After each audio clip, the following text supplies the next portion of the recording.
Okay, welcome back to the Kelowna Real Estate Podcast. I'm your mortgage broker host, Taylor Atkinson. And I'm your real estate agent host, Matt Glenn. What's happening, Taylor? Hey, sun's out, man. Is it ever? Went for a walk this morning. Freaking gorgeous, man. Yeah, it kind of started me thinking about like what's going to happen in the city. You know, I know last summer it was so sleepy with Airbnb and economically, just people probably not traveling. Yeah, it'd be interesting to see what happens. But I mean, speaking about the city, our guest today, Ryan Smith, two-time guest. He's awesome to talk to. I love having Ryan on. Yeah, man. He's got to know like all the inner secrets of. He doesn't just got to know it. He does know it. Yeah. You ask him the questions. He's just like on the ball. I love having him on as a guest. Yeah. So we had him on the day that Airbnb legislation was announced, that basically like provincial restrictions were coming out. And it was in a morning episode. So we only heard that like an hour before Ryan shows up. We didn't really have our ducks in a row to ask him any questions. So that was kind of funny. Well, it was a great episode. Yeah. I mean, kudos to him. It was really nice for him just to be open and transparent and just, you know, trying to talk about where we were at that time. Because that was the day that the province announced it. It wasn't the City of Kelowna. It's not like his announcement. Yeah. You just had to deal with it like you're all of us. So since then, the city has made more strict guidelines than the province, and then they've just like reversed those essentially this spring. So yeah, there's a bit of dynamic. You did say in this show, you know, potentially in a year from now, we'll see what CMHC vacancy does. They'll have to kind of revisit it again. But I guess the takeaway there is, you know, the city of Kelowna doesn't want this like up and down volatility of decisions, right? Which is fair. Well, he said that. He's like, we don't want to yo-yo rules every year. Like, how are you supposed to plan anything like that? Yeah. But speaking of Airbnb stuff, so our neighbors a little bit south in Penticton, they went to council on April 1st for the property that's being built, Socana. We've had people on for Socana before. Yeah. And I'm personally invested in Socana, so this makes me kind of happy. They voted 3-1 in favor of allowing it to be Airbnb, or what they called is like a strata hotel complex. Yeah. So that's a huge positive. I mean, not just where I'm standing, but I think like just think of all the people that bought there, you included, the roller coaster. You buy in there expecting to be Airbnb. They get shut down. Then you're like explaining to yourself and all the people that bought in there, like, oh, you're not going to be on the Airbnb. The rental market's down. And now it's back on. And all this, like you're on a roller coaster tied in where you can't do anything but just enjoy the ride. I love roller coasters. I do not love this ride. So phase 1 down there is a 96 unit complex. I think their argument to council was like, hey, we did this as a pro forma that these were going to be Airbnb allowable, and we sold them like that, and now we can't market it that way, and like it just doesn't pencil anymore. So what do you want us to do with the project? Anyways, it seems like City of Penticton is like, pushing behind in the right way. So hopefully we'll see that. When you look at that project, like it is in a perfect place to be an Airbnb. Like right at the center of Kelowna, you have like the channel there, right at the beach, right in the commercial district. It's kind of perfect for an Airbnb there. Yeah, some of these just make sense. And there's a lot of those in Kelowna as well. So hopefully we'll see that come out. Absolutely. Yeah. And what about inflation announcement? Yeah, so 1.7 inflation, like that kind of caught me off guard. I was not expecting, like it dropped like a lot. Yeah. Kind of unexpected to see that. I guess with tariffs maybe not having the effect yet. So inflation could go up again, but yeah, I feel like there's got to be a bit of a lag there, but we'll see. Feels like we've been talking about tariffs for months, though. I know. It hasn't come on. And so, like, could we see a drop in interest rates coming up maybe sometime? Yeah, I mean, I think we're still predicting like 0.5 point rate cut by the end of 2025. But again, like not to dive too much into this, but the issue there is now lenders are like shrinking their discount on prime. So does it change like borrowing capacity or payments a lot? Not really. But it probably provides more optimism in the market. Yeah, so. It seems like it's a step in the right direction. Yeah. At least so. Yeah. We want to get to the show. Awesome one with Ryan Smith, City of Kelowna, and enjoy it, guys. Yeah. And this episode, like every episode, sponsored by Century 21 Assurance Realty, best brokerage in town. Our head office is in Kelowna, but we've got offices in Castlegar, Kamloops. We're around. So if you're an agent looking for a switch or a buyer or seller looking for an agent, give us a shout. Enjoy the show. Okay, welcome back to the show. Ryan Smith, City of Kelowna. How's it going, man? Great, guys. How are you? Doing well. Glad to have you back. Your fan favorite for sure. Yeah, thanks for inviting me back. Fan favorite or like super villain over short-term rentals? Fan favorite, I think. Although, yeah, I guess the short-term rental thing does stick in people, but definitely a fan favorite. You know what though? Love it or hate it, that was one of our like most downloaded shows. So, kudos to you. Yeah, I mean, I think that you guys were probably, in terms of like who I'd talked to publicly about that, probably like the first ones. And so, yeah. Well, it happened like that morning. Yeah. So that was it was crazy. Like, controversy was fresh off the press. So Taylor didn't have time to get all worked up about it before you got there. So doesn't take me long to get worked up. Yeah. Was it the first one? There were many. Yes. So great. I mean, speaking about that was just over a year ago now, I guess, when we had our first recording with you. Do you want to give like a quick recap on where we're at with that legislation? The city's made some recent changes, but when the provincial legislation came in, we took that and we actually added another layer and made it even a little bit stricter. Yep. And at the time we did that because of the vacancy rate numbers that we were seeing in Kelowna, which were at the time about less than 1%. It was like 0.7% vacancy rate. Yeah. And we said to council, like, there's a serious issue here, and it's having like lots of economic impacts in the community. And so that really limited to about 450 or 500 the number of like existing licenses that could be used. We said at the time, we'll review it for next year. Yeah. And we don't know, like there's lots of rental housing under construction. This may be overkill. And by November of last year, when CMHC released the rental vacancy rate early, we saw that it had jumped up above 3.5%. I think it was 3.8, which was where we were hoping it was going. And we thought, okay, that interim measure of being extra strict was no longer necessary. And so we kept our word in that review, and we went back to council and said, hey, the extra bit of Kelowna specific regulation was overkill. Let's just align ourselves with the province for now. Yeah. And so that's where we sit now, aligned with the province. I should point out that at the time, there was all sorts of accusations about tourism being down just because of the short-term rental. I was going to ask you like what you thought brought that up. Well, we were like, okay, well, let's take a step back and take a look at it. And is there a direct correlation? And we couldn't find like a smoking gun of data saying, hotel vacancy and prices were up a little bit. So we went to Destination, to tourism to get data on that. Yep. Destination BC, tourism data. We went to talk to Tourism Kelowna. We were hearing from lots of businesses that tourism was down. But there was also, fires the year before that, bad press over, winery and grape growing troubles, and all these things that I think combined for a perfect storm. So it wasn't any one thing, but certainly I would say it's some level of contributing factor. There's probably 8 or 9 things that have an impact. And Kelowna is so complicated, like any city, that not just one thing, when you see something acute like that going on, is to blame. So are you going to review this again next year, or is this just the way it is going to be? Yeah, really good segue. If our vacancy rate remains above 3%, when CMHC reports it again next year, our council could choose to opt out of the province's regulations. So they'll have that opportunity. So they could do a resolution and send that to the province. That would be for like condos like Aqua and stuff like that. Yeah, that'd be Aqua, all the buildings. Playa del Sol and stuff like that. In any building. Certainly we could open it back wide open for short-term rentals. What would that look like? I don't exactly know.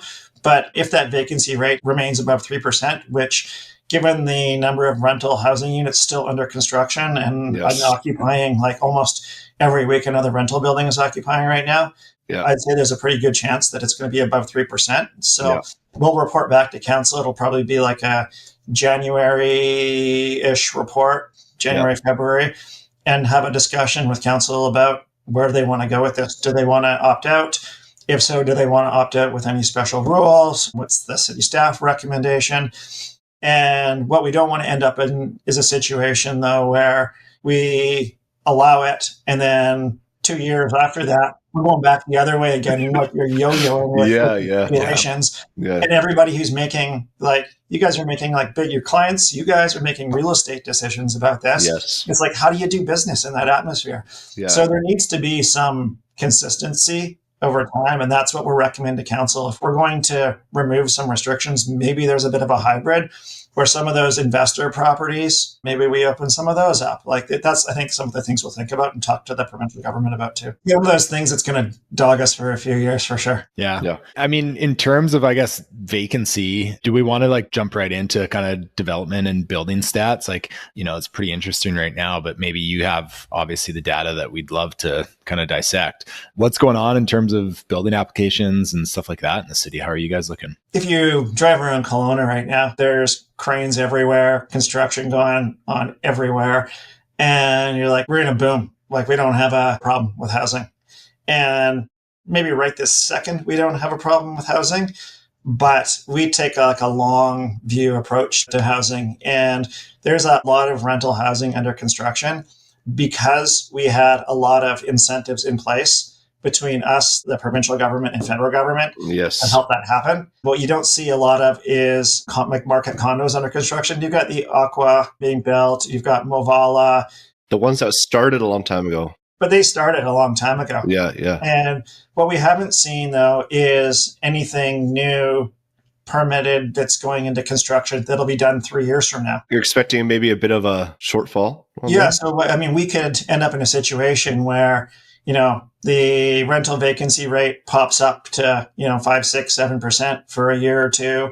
Yeah. But the problem is with no new market housing being built, multifamily market housing, or very little, in like 2 or 3 years from now, all that extra rental stock starts to get sucked up by people who can't find housing to buy on the market side.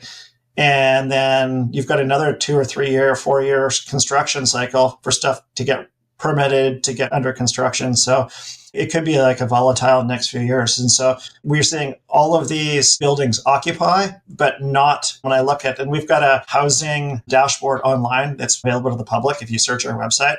Yeah. And you can really see the story of what's going on. 2022, 2023, lots of building permits, fewer occupancies. And then 2024, 2025, lots of occupancies so far, building occupancies, not a lot of building permits and new building permits. Some projects like market condo projects come back to be re-permitted because through the planning process, development permit's only good for 2 years unless they get a foundation in the ground. And so there was one that we did in February on Clement. There's another one next Tuesday night on Ellis Street, a big 4-tower, 1,000-unit Lettingham McAllister proposal. And they get another 2 years. And hopefully in that 2 years, they can start. Other than that, we'll see a few more of those, but there's not a lot compared to how much housing we need a year. Our housing needs assessment says between like 1,650 and 2,600 new units a year. And these years, we're certainly not going to hit it. And I keep telling council this in years, probably late 2026 to 2029 is what I'm worried about. Interesting. So it's funny because we need the more housing, and like you can see, you're laying it out pretty well right now. But if the numbers don't pencil, the numbers don't pencil. So how do we get ourselves over that hurdle? Like, what do you think could happen? Yeah, and that's a challenging thing in a time like this where like there's all this construction going on, and everybody looks at that again and says, why would we give development incentives? Yeah. And just to get something going that's new doesn't pencil, like you said. Yeah. And there's probably 1,000 reasons why these things aren't penciling right now. And you've got building code changes, financing changes at the CMHC level that have happened in lots of municipalities, like constant zoning changes, development cost charges that keep going up.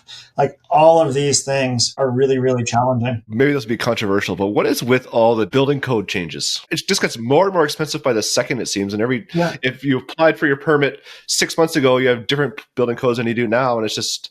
Do they not realize that we need more housing and it just makes it way harder? Like everybody has a different priority, but it's the most important priority. And I think governments have a problem really like sifting through that and saying, no, these 2 or 3 things are the most important things. Yeah. And we're going to focus on supporting these. Yeah. And those other things are not priorities. And so with building code, all sorts of things have become a priority at the same time with building code. And it's just layering and layering and layering. We're doing like energy efficiency, we're doing accessibility, we're doing the structural side in terms of making buildings earthquake resilient.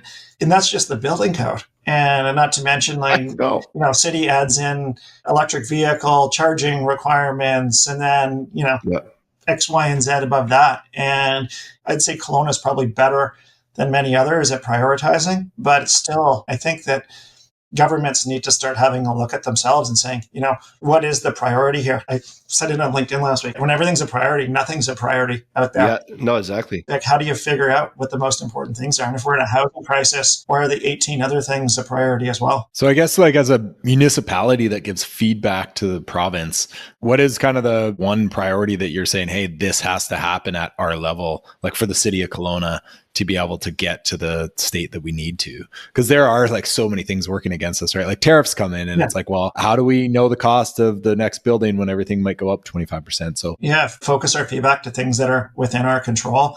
And we could talk either development cost charges, and probably our biggest feedback to the province is on the electrical side of things. And that's a challenge at a bunch of different levels, like the local infill housing level. And there's whole areas that are challenges. And then there's the overall, what does our city look like in the future? And how is power impacting that? Because there's a discussion to be had there too. Yeah. So I think I originally reached out to you a few months ago because we had some pretty outrageous headlines basically saying, hey, Fortis infrastructure is not going to fulfill the building needs for developers potentially as late as 2029.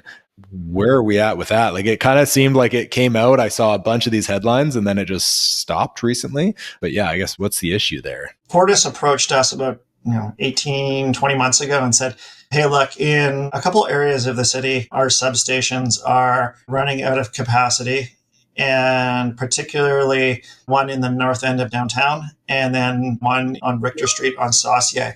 The Saucier one was the most immediate, but they do long-term capital planning. But the problem is that their delivery time on equipment is 3 to 4 years. And so their ordering a capital plan got out of sync with our growth management side of things and how we are planning and what's going to happen when in terms of development and where, and wasn't lining up that well. And so we ended up with challenges in those two particular areas first. And there's a few other areas with more minor challenges. So we've been meeting to figure out, how we deal with projects that, are going ahead in those areas. And we created an earlier review and warning process for developers. And then we've been also working case by case, or developers have, with Fortis to try and change the energy load that buildings are creating to lessen it so that potentially they can still be energized in those areas as well. We're working with Fortis. They need to actually expand or twin the recreation substation, which is right near Redbird.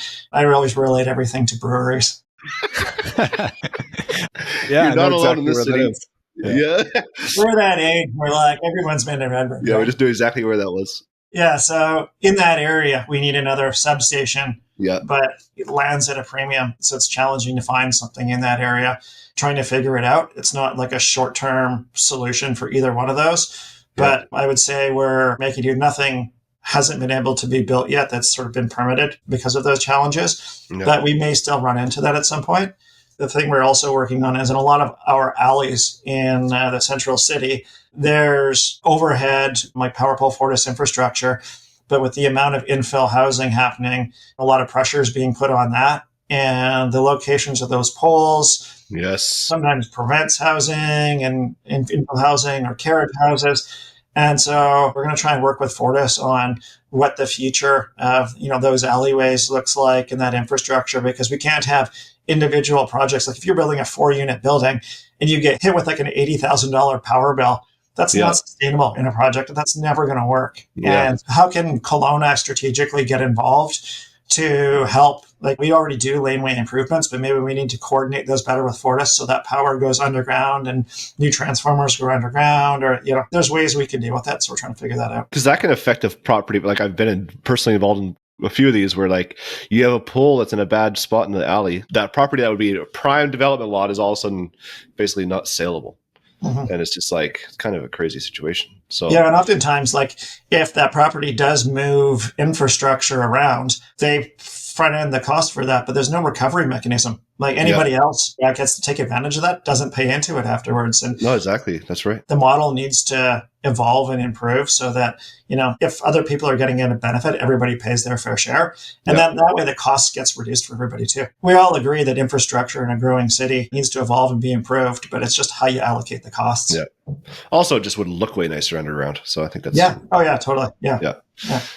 Yeah. I mean, honestly, probably not a bad problem to have. If you're growing as a city, these are the things that you're going to come upon. I guess maybe a bit of a segue into like DCCs. So first of all, I guess two-part question, like, can you expand on what DCCs go to? And the second part would be, are you looking at tweaking some of those to incorporate some of these? So like one owner doesn't have the onus of that $80,000 bill and then everyone else gets it. Like, is there a way to restructure that so it's more beneficial? DCCs are actually like a kind of a higher order tool. And so I'll explain that a little bit.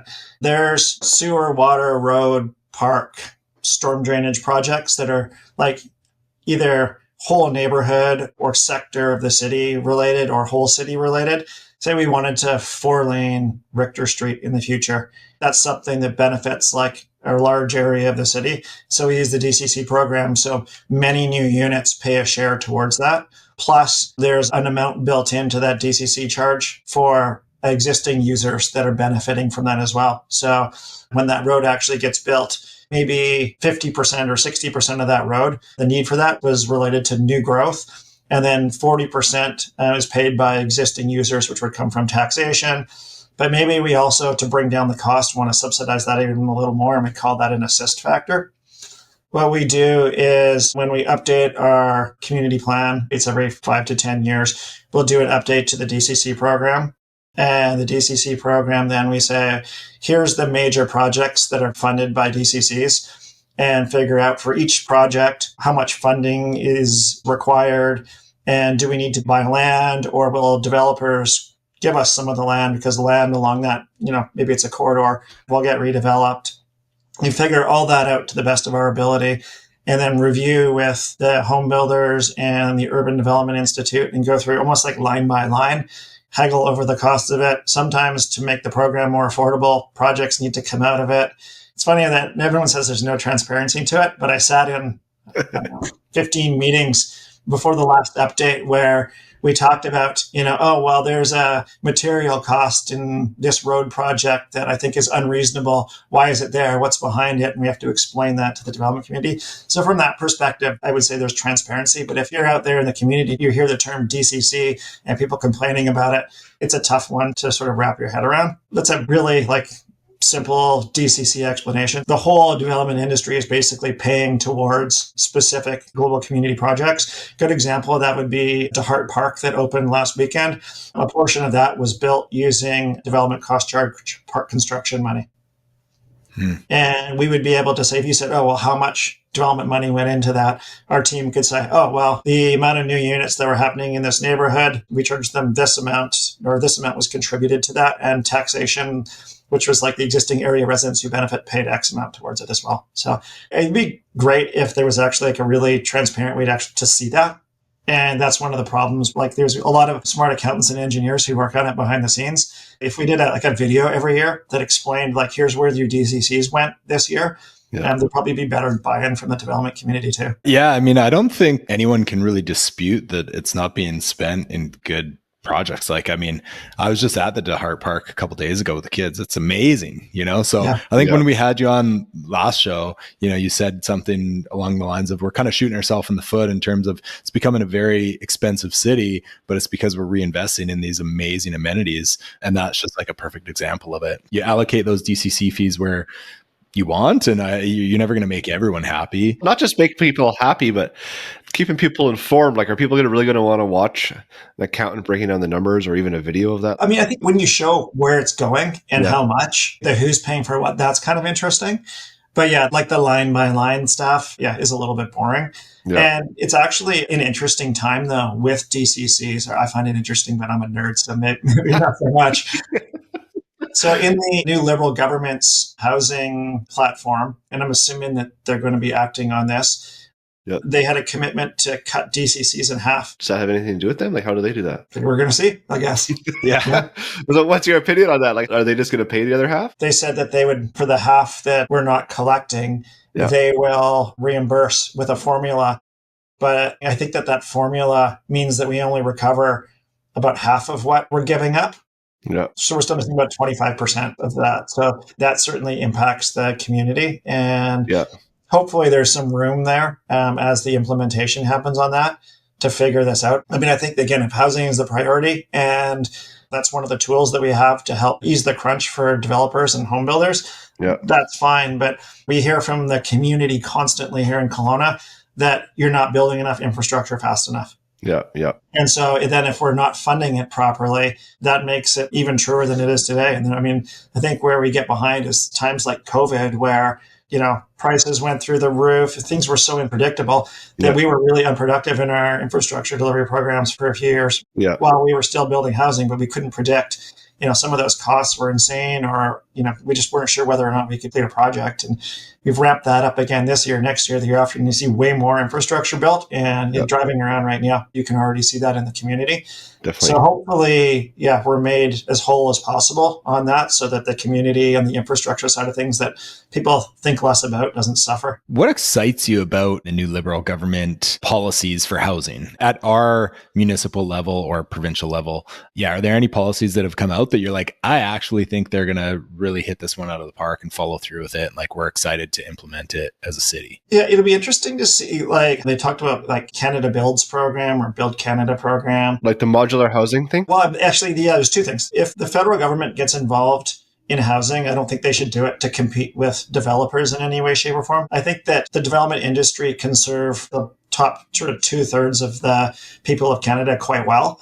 But where I think it's failing is the very affordable housing out there, and like shelters, and helping those out that have like mental health and addiction issues, like housing and treatment for that. So if Canada is going to get involved federally, that's the spot for it.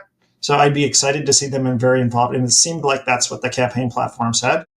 And then the other part of it is, the modular prefabricated side of things. And seeing the federal government help the SRIs of our region could produce for years on end at full capacity, knowing that, for instance, the government might buy off their excess supply. Then they could, borrow for improvements and technology upgrades and expansions, and not have to worry about market cycles, because that's what kills those plants now is, they ramp up and then they have to lay everybody off, and then they ramp up again, and it just kills production. So if they can produce at a higher level long-term in the region, and the ones that get bought off by the government become affordable housing supply, I think everybody wins. Places like that are where the government should be involved, the de-risking. And not in competition with development. I like that. That's a good point. I feel like the modular housing and the infill that we're going to be having in Kelowna, like it's like a match made in heaven. It just feels like the two are just made for each other.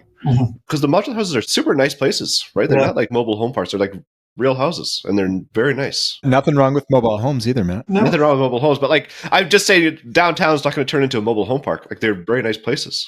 Well, and the assembly of those, like once you've built a foundation and like with the plumbing, you could drop like 4 units onto that in a day. Yeah, exactly. And, exactly, yes.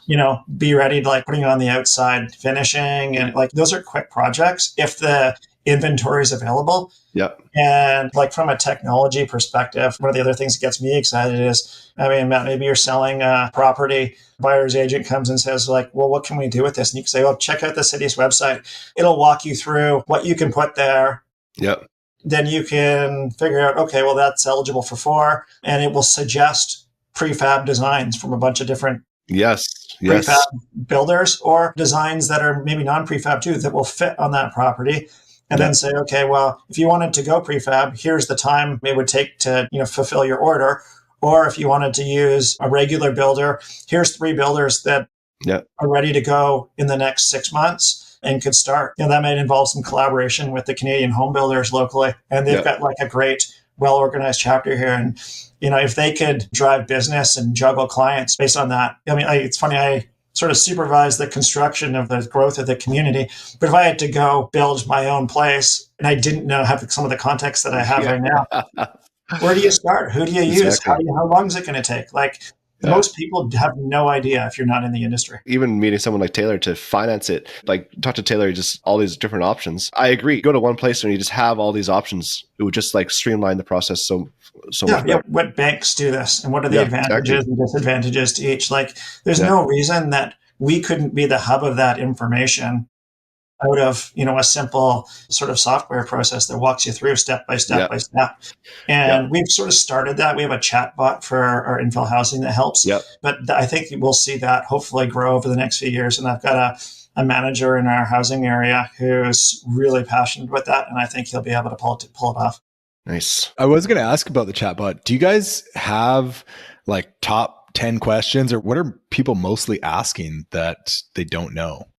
I was just so curious what the conversations are. That's maybe another good. I can go back and get the data. Like I deal mostly in the data logs, like how many people are using it, when are they using it, and so we have like 100 to 200 people a month using our various chatbots in our area, and mostly during business hours, smaller percentage evenings and weekends type thing. When we actually talk about them in the media, then the use goes up too. It's about to skyrocket then. Yeah, if you post this, we'll get spikes even from that. Or I was talking about our chatbots in Calgary on Monday on this technology panel that I was on. Somehow, my 10-year-old tells me like I'm terrible at Minecraft. He's been trying to teach me how to play with them, and he thinks it's hilarious that I'm so bad at video games, but yet I'm presenting at conferences on talking about artificial intelligence.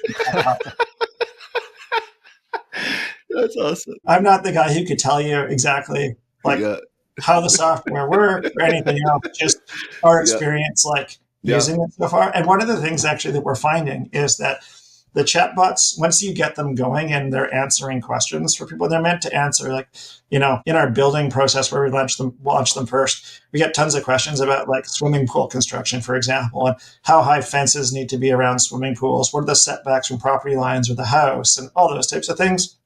That's what gets asked pretty frequently. But if you don't maintain the chatbot, it actually starts to get dumber and answer questions incorrectly. Oh, really? I'm not even lying. Yeah.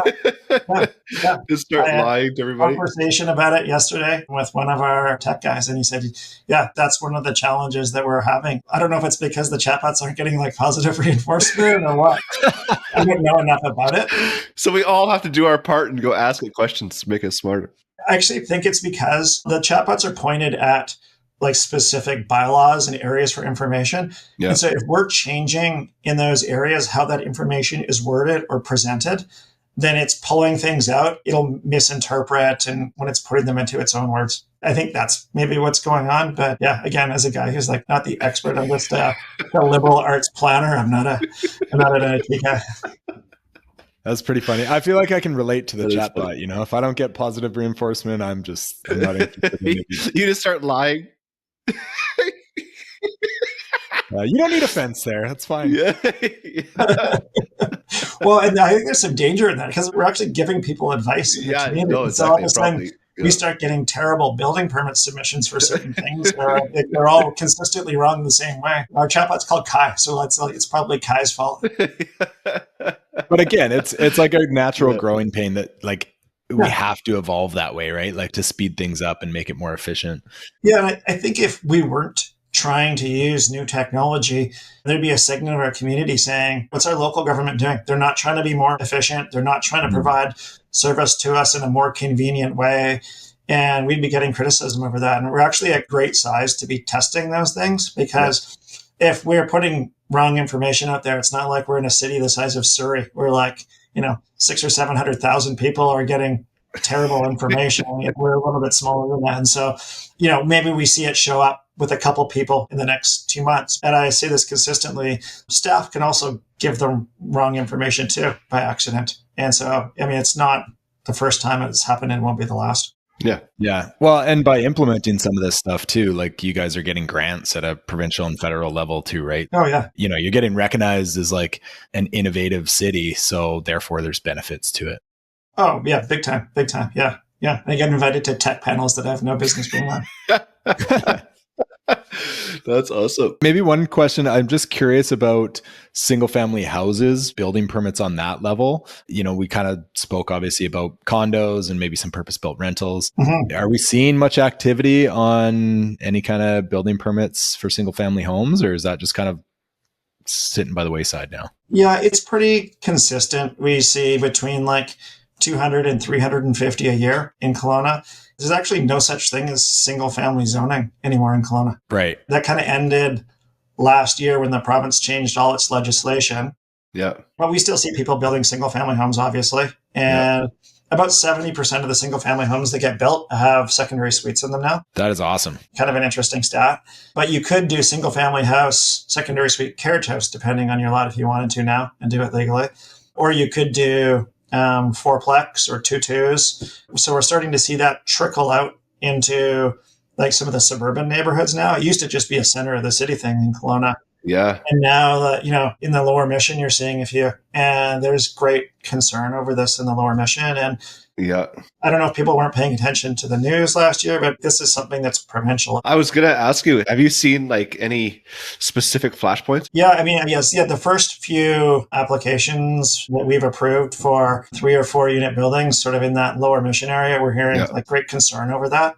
Yeah. And we did water down the provinces, like their zoning regulations that they asked us to implement quite a bit from what got implemented in the center of the city to sort of the suburban Kelowna, like Glenmore, parts of Rutland, and the Mission all got a lighter touch. And we complied with the provincial legislations. And I'm saying this publicly. It's not like we circumvented their rules in any way. Yeah. But it was just sort of a lighter touch approach. When this stuff happens, it's complicated. It's not put in language that, the average person living on like Sarson's Road understands. Yeah. We did actually quite a bit of advertising last year about our infill programs and what was happening. We had like bus stop advertising. But thinking back, I don't know if I paid attention to any bus stop advertising. So. Especially not the kind of people that are going to be bitching about a fourplex next to them. Yeah, exactly. And we've been advertising at like the BMW dealership. That's actually a good idea. I'm going to do that next time. Yeah, I actually have a couple lots for sale on McClure, and like all the interest we've got is fourplexes. And I'm just like, hey, this is interesting. Yeah. And some of those lots are like the parking's really sort of the limiting factor. Can you get the parking on and comply with their bylaws? And we're actually been pretty strict on that because in those areas, lots of people have, the 2 and 3 cars. And so trying to make sure that they get the minimum number of parking stalls and being inflexible on that front. Yep, nice. We'll see more friction in that area as more of the city starts to see different housing types end up in their neighborhood. And I think we hit our biggest year last year for infill housing for like the 4 to 6 unit level. And we did 45 permits for those. And I think success in my mind would be if 5 years from now, we were doing a couple hundred a year. Really? Yeah. Wow. If we were doing a couple hundred a year, and of those couple hundred, if 30 or 40 were modular, I think that would be a really good news story. That would be awesome. How do we get to that level? That whole combination of like availability for modular housing, partnerships with Fortis, trying to make things easy on that front, continuing to make sure our process here remains streamlined. And then maybe Taylor, you can say better than I can, but like borrowing for those 4 unit buildings is a little bit different, I think, isn't it, than borrowing for like a house and a suite? It is, yeah. They are coming out with some great programs, or they have, but still, even at the government level, or like CMHC, a lot of lenders haven't allowed those policies yet. They're like, yeah, we have the information from CMHC, but we don't really know how to implement it in our own underwriting guidelines. So there's like a lag there. It's coming. It's coming. Yeah. So I think that like lots of things will come together in the next few years. There's financing, there's development process, there's the construction, the power aspect of this and making sure that's right. And I think it will come. I think we're doing the right things in Kelowna. The pre-approved designs too that we have, we're expanding that catalog of pre-approved designs. There are some federally pre-approved designs we'll adopt. And hopefully if builders can build, the same versions of the same thing over and over too, that will help speed up the approval process for infill housing. Yeah, well, we had a great episode a few months back. It was a 2-part one. We brought you guys on with Sandbox as well to go over some of their designs. And I went to that infill housing day as well. It was awesome. So yeah, you guys are doing good things. We appreciate it. Yeah, one of the other bits that we might look at doing is some seed funding to get infill going. There's lots of property owners who are like land rich and cash poor. A lot. I've talked about that a lot. Yeah, but maybe they have 2 kids that are just finishing up at University of Calgary or NAIT or down like at UBC and want to come back. The house isn't right. They've got a small bungalow. How do they do it? They want to build something for their kids and then they can sell a couple of units on the property or something like that. Like, how do they afford to do that? Yeah. And how do they pay for the drawings, the DCCs to get it rolling? And so we've been talking with a couple different Small Housing BC, Middle from Alberta about, how we make that work. And so, if we got some extra money from the federal government for our housing accelerator projects, we may roll a project like to help more infill get going. So you'd essentially like partner with the existing homeowner? We would loan money to get things going, and then they would pay us back on the end with a little bit of interest. Yeah. Like we're essentially acting like a small bank in a way. And then we would roll that into another project, and hopefully we build up our capital to invest over time. And, we start with, 2 or 3 projects a year, and then, 15 years from now, we're doing 30 or 40. That would be awesome. Because you're right, that is a major need. Yeah, and it's not being fulfilled. Like the banks aren't quite there yet. And I think there's lots of, or maybe for whatever reason, like they just don't fit the risk profile, but we think they're low risk. And who they partner with, if they're partnering with established groups who are, can help them project manage it the whole way through, and we trust them, then I think that we can. Yeah, that would be a huge factor too. But yes, I think it's on the right track. It's going to be a really interesting next, I would say, year to see what the federal government does first. I think they need to move pretty quickly on the housing front. Mm-hmm. And so if the GST exemptions for first-time home buyers will probably happen quickly. Do they allow foreign buyers to buy new housing? That could happen quite quickly. The DCCs may or may not be more complicated. Like I'm thinking of everything we'd need to change here when we're changing our DCC bylaw. I don't know what tools they have to order us to do it and how that works out. Yeah. I know that the provincial government is also considering changing the time when DCCs get paid with a construction project. That would be awesome. Yeah, from when we issue building permit to when occupancy permit is. Yeah. And that would be a big deal for a lot of people. Like just those 3 things coming together, I think start to change the way the developers are looking at the housing market. But there's probably some more fundamental change and prioritization that needs to happen in this country over the next 5 years if we want to be consistently delivering housing. Yeah. Back to the priority sort of discussion. We keep seeing provincial and federal government get more involved in municipalities' business, but it's for good reason because the priorities are all over the place. Yeah. I think a component to that is measurement too. The province is already measuring how much housing we're producing. CMHC is already measuring us in a bit of a different way. But, across Canada, hopefully we'll see the federal government say, okay, the communities that have streamlined their processes the best to, accept and permit housing and are, working well with industry to do that will get their fair share of infrastructure dollars and grants, because that's what we've not been seeing is sort of our fair share on that front here. We've been good performers, good partners with government, and we'd love to continue to be that. It's the infrastructure help is a really big piece to the puzzle. Love it. Awesome. Well, thank you so much for coming on. And we love having anyone from the city come on, but you're awesome, man. So appreciate it. Yeah, appreciate it, guys.